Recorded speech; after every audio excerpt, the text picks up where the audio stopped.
ಬಹುಶಃ ಈಗ ಮುಂದೆ ಬರ್ತಕ್ಕಂಥ ದಿವಸದಲ್ಲಿ ಮಳೆ ಬರದೇ ಹೋದರೆ ಇತಿಹಾಸದಲ್ಲೇ ಯಾವತ್ತೂ ಕೂಡ ಇಂಥ ಪರಿಸ್ಥಿತಿ ಇರಲಿಕ್ಕಿಲ್ಲ. ಆ ಸಂದರ್ಭಕ್ಕೆ ನಾವು ಮುಟ್ತೇವೆ.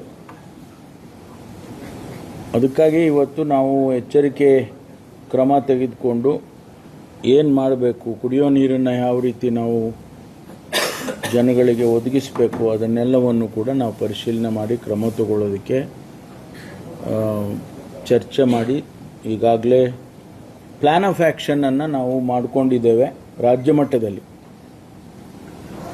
ಅದನ್ನು ಪ್ರತಿ ಜಿಲ್ಲೆಗೂ ಕೂಡ ನಾವು ಆ ಜಿಲ್ಲಾಧಿಕಾರಿಗಳಿಗೆ ತಿಳಿಸ್ತೇವೆ. ಅದನ್ನು ಅವರು ಎಕ್ಸಿಕ್ಯೂಟ್ ಮಾಡ್ತಾರೆ. ಅವರಿಗಾಗಲೇ ಈಗ ನಾವು ಪ್ರತಿ ಜಿಲ್ಲಾಧಿಕಾರಿಗಳ ಹತ್ರ PD ಅಕೌಂಟ್ನಲ್ಲಿ ಹಣ ಇಟ್ಟಿದ್ದೇವೆ. ಕನಿಷ್ಠ ಕುಡಿಯೋ ನೀರಿಗೆ ಒಂದಕ್ಕೆ ನಾವು ಈಗಾಗಲೇ 5 ಕೋಟಿ ಹಣವನ್ನು ಇಟ್ಟಿದ್ದೇವೆ ಪ್ರತಿ ಜಿಲ್ಲೆಯಲ್ಲಿ. ಆಮೇಲೆ ಕಾಮಗಾರಿಗೆ ಅದಕ್ಕೆಲ್ಲ ಬೇರೆ ನಾವು ಆ್ಯಕ್ಷನ್ ಪ್ಲ್ಯಾನ್ ಮಾಡ್ತೀವಿ.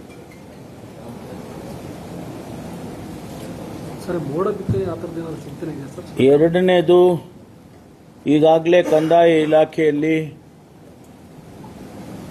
ಪೌತಿ ಖಾತೆ ಮಾಡ್ತಕ್ಕಂಥದ್ದು,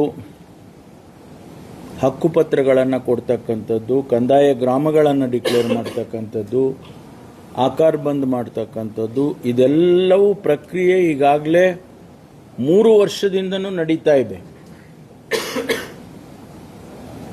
ಟೆಕ್ನಾಲಜಿಯನ್ನು ಉಪಯೋಗ ಮಾಡಿಕೊಂಡು ಇಲಾಖೆಯಲ್ಲಿ ಭಾಳ ತ್ವರಿತವಾಗಿ ಮಾಡ್ತಾ ಇದ್ದಾರೆ. ಅದನ್ನು ಇನ್ನೂ ವೇಗವಾಗಿ ಮಾಡಿ ಅಂತಿಮವಾಗಿ ಇದನ್ನು ಮುಗಿಸಬೇಕು ಅಂತೇಳಿ ಈಗಾಗಲೇ ನಾವು ತೀರ್ಮಾನ ತಗೊಂಡಿದ್ದೇವೆ. ಒಂದು ಟೈಮ್ ಲೈನ್ನಲ್ಲಿ ಮುಗಿಸ್ತೇವೆ. ಹೆಚ್ಚು ದಿವಸ ಕೊಡೋದಿಲ್ಲ ಇದಕ್ಕೆ.